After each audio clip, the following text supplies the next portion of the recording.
5280 Sports Network, your morning minute. Nate Lundy, Sean Drotar with you on a Wednesday as we continue to roll through preparations for Week 2 in the National Football League. That means Broncos and Colts coming up on Sunday, but the discussion so far this morning, at least as it pertains to the Broncos, Sean, is much more about officiating right now. A couple of interesting things this morning came out. That's right. Well, Darian Stewart has been fined roughly $18,000, which is a fine consistent with a roughing the passer penalty, not a helmet-to-helmet hit when you look at the fine structure of the NFL, which actually has set numbers for each successive violation of the rules.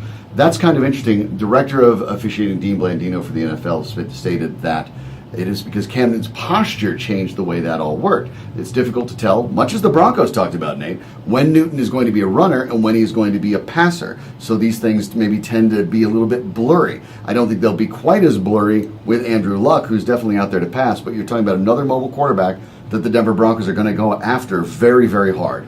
When we get ready for practice at Dove Valley today, that's Wednesday when they'll get back to work. Tuesday's the off day. Of course, everyone will be looking for jersey number 88. Where is Demaryius Thomas? Is he limited in practice, which I think when we see the practice report, he'll be limited, Sean, no matter what. But where is he? How much time is he spending with the trainers? Is he out there actually even doing various routes? Is he stretching? Is he actually inside the building doing those kinds of things, getting treatment? I think we'll be looking for where is Demaryius Thomas and who is he participating with? Is it his teammates or is it Greek and the training staff? Who's standing next to him for the majority of the time on Wednesday? Yeah, it's obviously a very big deal with Demaryius Thomas's health, but it's not as big a deal. Nate's been right in talking about this consistently this week.